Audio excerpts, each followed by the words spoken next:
وہاں حافظ قرآن کے والدین کو عزت اور عظمت کا تاج پہنایا جائے گا۔ تو ہم جہاں قرآن کو بھلائے بیٹھے ہیں، اور علامہ اقبال رحمۃ اللہ تعالی کے والد نے کہا کہ بیٹا میں بتاؤں گا کہ قرآن کیسے پڑھتے ہیں۔ علامہ اقبال جو عاشق رسول ہیں، جو کہتے ہیں کہ کی محمد سے وفا تو نے تو ہم تیرے ہیں، کی محمد سے وفا تو نے۔ علامہ اقبال رحمۃ اللہ تعالی علیہ بڑے عاشق رسول تھے، عاشق رسول تھے، تو بڑے حیران ہوئے کہ میں بھی تو قرآن پڑھتا ہوں، میں کوئی غلط تھوڑی پڑھتا ہوں۔ ایک دن بیٹھے تھے، ابا جان سے پوچھتے کہ ابا جی بتائیں قرآن کیسے پڑھتے ہیں؟ آپ کے والد محترم کہنے لگے کہ بیٹا قرآن اس طرح پڑھو کہ رب تجھ سے ہم کلام ہو رہا ہے، رب تجھ سے ہم کلام ہو رہا ہے، قرآن کو اس انداز سے پڑھا کرو۔ آج ہم نے قرآن پڑھنے ہی بھلا دیا ہے، قرآن کو چھوڑ دیا، پر سے پش ڈال دیا۔ اور علامہ اقبال نے فرمایا تھا کہ وہ معزز تھے زمانے میں مسلمان ہو کر، وہ معزز تھے زمانے میں مسلمان ہو کر، اور ہم خوار ہوئے تاریک قرآن ہو کر۔ جب سے ہم نے قرآن کو چھوڑ دیا ہے، قرآن پڑھنا، قرآن اصل میں آج کل جو یعنی کہ ہمارا دور چل رہا ہے، اسکول کی چھٹیاں ہیں، اسکول کی چھٹیاں جب ہم پڑھاتے ہیں ہمیں تھوڑا بہت اندازہ تجربہ ہے، جب تک اسکول چل رہا ہو تو بچے چھٹیاں نہیں کرتے، نہ اسکول سے کرتے ہیں نہ مدرسے سے کرتے ہیں۔ جیسے اسکول کی چھٹیاں ہوں بچے مدرسے سے ہی غائب ہو جاتے ہیں، یعنی کہ ہم اس قرآن کو نہیں اہمیت دیتے، قرآن کی اہمیت کو نہیں سمجھتے، ہم اسکول کی اہمیت کو سمجھتے ہیں۔ ٹھیک ہے آپ اسکول پڑھیں، اس بات کا ہم انکار نہیں کرتے کہ اسکول نہ پڑھیں، لیکن جتنا اہمیت ہم اسکول کے دیتے ہیں اس سے زیادہ اہمیت ہمیں قرآن کو دینی چاہیے۔ ایک واقعہ اسی حوالے سے میں عرض کرتا چلوں، میں پڑھ رہا تھا کہ ایک بچہ، اس کا دنیاوی امتحان تھا، وہ کبھی ادھر ہوتا ہے کبھی ادھر، نیند نہیں آ رہی تھی، ابا نے پوچھتے کہ بیٹا خیریت تو ہے، بڑے پریشان ہو؟ اس نے کہا کہ ابا جی کل امتحان ہے، میں نے پیپر دینا ہے، میں پریشان ہوں کہ سوال کون سے آئیں گے۔ باپ مچل گیا، حیران پریشان ہو گیا کہ دنیاوی امتحان کے لیے اتنا پریشان ہے، آخرت کا امتحان کیسے پاس ہوگا؟ دنیاوی امتحان اتنا مشکل، دنیاوی امتحان کے لیے اتنا پریشان ہے۔ اسی طریقے سے ایک بیٹا اعلیٰ تعلیم حاصل کر کے آیا، بڑا اعلیٰ یونیورسٹی سے پڑھ کے آیا، جب وہ آیا تو اس کے موت کا وقت قریب آ گیا۔ اب ایک باپ نے اپنے بچے کو محنت کری ہو، ڈاکٹر بنایا ہو، ڈاکٹر بنتے ہی روح قبض ہو جائے، ذرا غور و فکر کریں ڈاکٹر بننے میں کتنا عرصہ لگتا ہے، کتنے پیسے خرچ ہوتے ہیں، لاکھوں کی تو فیس ہوتی ہے اس کی، یعنی کہ بڑا پیسہ خرچ ہوتا ہے، اور جیسے ڈاکٹر بن کے ڈگری لے کر آئے، موت کا فرشتہ آ جائے تو بتائیں کیا فائدہ ہوگا؟ ذرا غور و فکر تو کریں، کیا فائدہ ہوگا؟ ہاں آپ ڈاکٹر بھی بنائیں، قرآن بھی پڑھائیں، بتائیں اس کو، اسلامی تعلیمات سے بھی آگاہ کریں، اسلامی تعلیمات سے بھی واقف کریں، اس کو پتہ ہو کہ میں نے وضو کر کے نماز کس طریقے سے ادا کرنی ہے، میں نے قرآن کو کس انداز سے پڑھنا ہے، ترجمے کے ساتھ قرآن پڑھنا سکھائیں۔ نہ یہ کہ ہم دوسروں پر تنقید کر رہے ہوں، طنز کر رہے ہوں کہ یہ تو مولوی ہیں، کیا ان نے کرنا ہے۔ ایک مولوی جب کہیں تقریر کرنے کے لیے جاتا تو اس کو پہلے 8-10 گھنٹے درکار ہوتے تقریر یاد کرنے کے لیے۔ ایک عالم دین جب علم حاصل کرنے کے لیے جاتا ہے تو ہمارے ساتھی ہیں، ہم نے علم حاصل کیا، یہ میں ایک فخر کی بات نہیں بتا رہا، میں آپ کو ایک یعنی کہ اپنا تجربہ بتا رہا ہوں۔ جب ہم علم حاصل درس نظامی عالم کورس کرتے تھے تو ہم 10 روپے کا اچار لے کے 3 دن کھاتے تھے، وہ دور ہم پہ گزرا ہے۔ ایک یعنی کہ 10 روپے کا اچار لے کے 3 دن کھاتے تھے۔ رب نے مقام بھی تو عطا فرمایا ہے، رب نے عزتیں بھی تو عطا فرمائی ہیں، یہ ہار آپ نے کسی اور کو کیوں نہیں پہنا دیا، یہاں پہ کسی اور کو کیوں نہیں بٹھا دیا؟ یہ قرآن کی برکتیں ہیں، اللہ رب العالمین۔ اور یہ میں اس بات میں فخر سے کہتا ہوں کہ اللہ رب العالمین نے مجھے علم حاصل کرنے کی توفیق عطا فرمائی۔ تو بچہ ڈاکٹر بن کے آیا، جیسے ہی آیا اس کا موت کا فرشتہ آ گیا۔ اب وہ اپنے باپ کو کہتا ہے کہ ابا جان آپ نے مجھے اعلیٰ تعلیم تو دلوائی لیکن قرآن نہیں پڑھایا، بتائیں میں قبر کے اندر فرشتوں کو جواب کیسے دوں گا؟ میں ان کو کہوں گا کہ میں اعلیٰ تعلیم حاصل کر کے آیا تھا، ابا جان مجھے آپ نے قرآن نہیں پڑھایا۔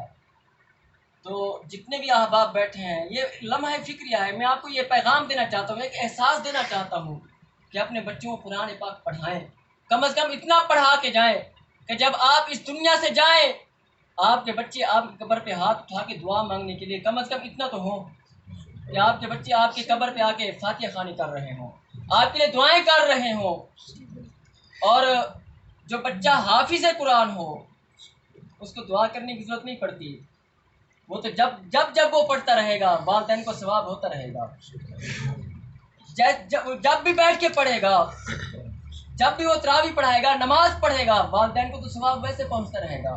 کیونکہ آقا کریم صلی اللہ علیہ وسلم نے ارشاد فرمایا کہ الدال علی الخیر کفاعلہ، نیکی کی طرف رہنمائی کرنے والا، توجہ دلانے والا ایسے ہے جیسے وہ خود نیکی کرنے والا ہے. میں کسی کی توجہ کسی نیک کام کی طرف کرواتا ہوں، کسی کو میں پڑھاتا ہوں، نماز پڑھاتا ہوں، کسی کو میں علم دین سکھاتا ہوں، جب تک کہ وہ پڑھتا رہے گا ثواب اس کو بھی ہوگا، ثواب مجھے بھی ہوتا رہے گا.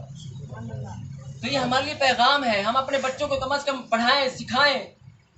ٹھیک ہے دنیا کے اندر کوئی نہیں قدر کرتا نہ کرے، دنیا کے اندر نہیں پوچھتا نہ پوچھے، لیکن وہاں تو مقام ہوگا. ہم اس نیت کے ساتھ، اس ارادے کے ساتھ اپنے بچوں کو پڑھائیں کہ ہم رب کی رضا چاہتے ہیں، ہم آقا کریم صلی اللہ علیہ وسلم کے دین کو پھیلانا چاہتے ہیں، اس امید کے ساتھ، اس کوشش اور محنت کے ساتھ کہ رب تبارک و تعالیٰ آقا کریم صلی اللہ علیہ وسلم کی ذات راضی ہو جائے. یہ قرآن کوئی چھوٹی چیز نہیں. آقا کریم صلی اللہ علیہ وسلم جبرائیل کے ساتھ دور کیا کرتے تھے، رمضان شریف میں قرآن سنایا کرتے تھے، حضرت جبرائیل کو قرآن سنایا کرتے تھے. آقا کریم صلی اللہ علیہ وسلم سنا بھی کرتے تھے، سنایا بھی کرتے تھے. صحابہ کرام سے قرآن سنا کرتے تھے. تو بتائیں جس قرآن کو میرا محبوب پڑھتا وہ قرآن کتنی عظمتوں والا ہوگا. جو پورا کا پورا قرآن میرے آقا پر نازل ہوا ہوگا، قرآن کی اتنی شان ہے تو میرے محبوب کی شان کا عالم کیا ہوگا. قرآن اتنی عظمتوں والا ہے تو صاحب قرآن کتنی عظمتوں والا ہوگا. اور یہاں پر میں یہ شعر کا کہنا چاہوں گا کہ یہی آرزو ہے کہ تعلیم قرآن عام ہو جائے، یہی آرزو ہے کہ تعلیم قرآن عام ہو جائے، ہر پرچم سے اونچا پرچم اسلام ہو جائے. اور میں آپ کو یہ بھی دعوت دیتا چلوں، فکر دیتا چلوں کہ بندہ جتنا بھی کوشش کر لے دین کو مٹانے کے لیے، بندہ جتنی بھی کوشش کر لے قرآن کو مٹانے کے لیے، وہ خود تو مٹ سکتا ہے لیکن دین اسلام کبھی ختم نہیں ہو سکتا. جتنے حملے کیے جائیں، جتنی کوششیں کی جائیں، دین اسلام کبھی ختم نہیں ہو سکتا. کیونکہ رب تبارک و تعالیٰ نے ارشاد فرمایا کہ هو الذی ارسل رسولہ بالہدی ودین الحق. اور رب تبارک و تعالیٰ نے یہ کفار کے یہ جو کئی عرصہ پہلے ان کے مطالبات تھے، کفار کی جو سازشیں تھیں، رب تبارک و تعالیٰ نے وہ بیان فرمائی. رب تبارک و تعالیٰ ارشاد فرماتے کہ یریدون لیطفئوا نور اللہ، کہ کفار یہ چاہتے ہیں کہ اللہ کے دین کو، اللہ کے نور کو ختم کر دیں. لیطفئوا نور اللہ، اللہ کے نور کو اپنے پھونکوں سے بجھا دیں.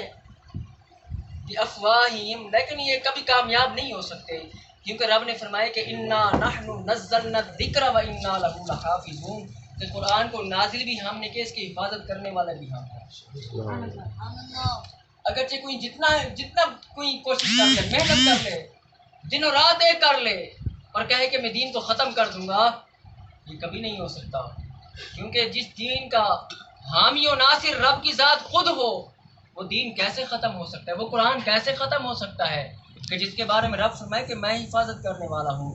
جس چیز کی حفاظت کرنے والا خود رب العالمین ہو، اللہ رب العالمین کی ذات ہو، وہ کیسے ختم ہو سکتی ہے.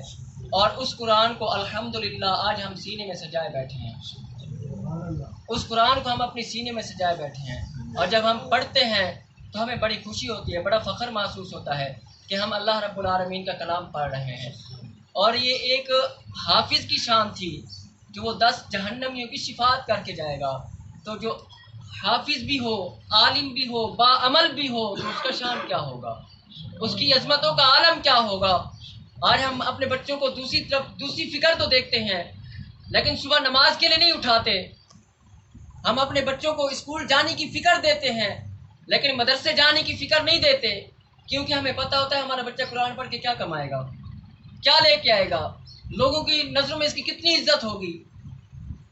چونکہ لوگوں نے ہمارے سوچوں کو بدل دیا، لوگوں نے ہمارے ذہن کو بدل دیا، لوگوں نے اس فکر کو بدل دیا کہ قرآن کوئی چیز نہیں ہے، قرآن کی کوئی حقیقت، اس فکر کو بدل دیا. لیکن جو بندہ خالص نیت کے ساتھ اللہ رب العالمین کی رضا کے لیے قرآن پاک پڑھتا ہے تو اللہ رب العالمین مرتبے عطا فرماتا ہے.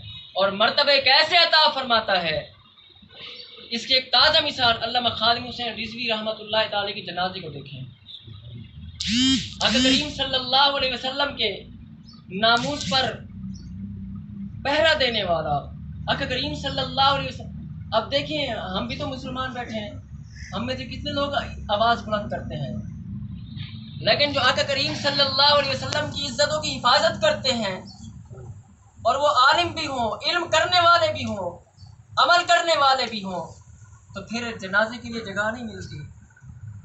پھر کروڑوں لوگ جنازہ، اگرچہ وہ بندہ جیسا بھی تھا، دنیا کے اندر جیسے بھی لوگ باتیں کرتے تھے، لیکن جب جانے لگا تو بتا گیا جو آقا کریم صلی اللہ علیہ وسلم کی عزت کی حفاظت کرے گا، اللہ رب العالمین خود عزت بلند فرمائے گا.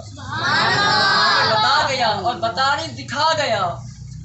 میڈیا والے حیران پریشان کہ اتنے لوگ آئے کہاں سے.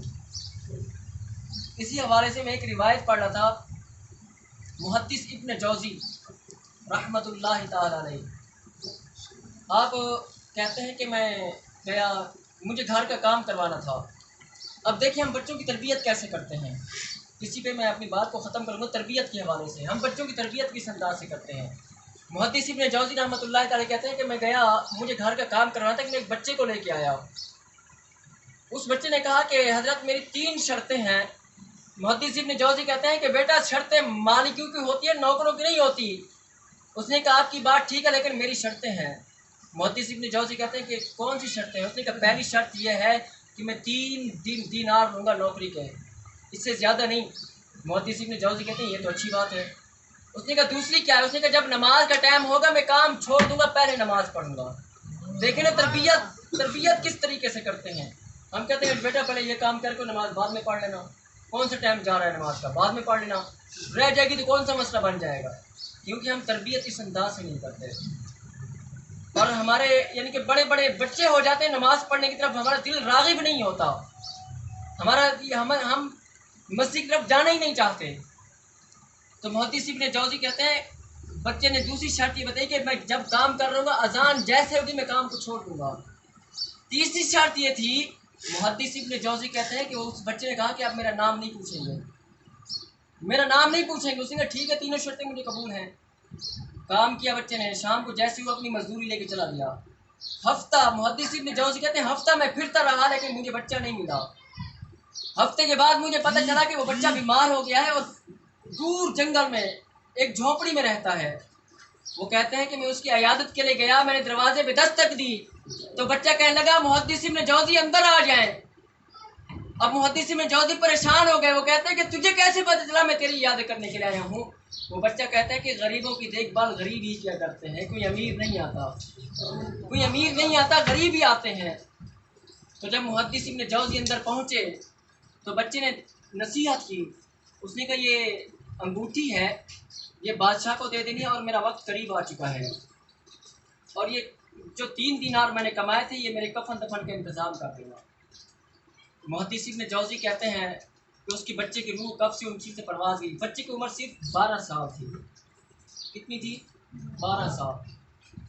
یہ سے کچھ زیادہ ہوگی.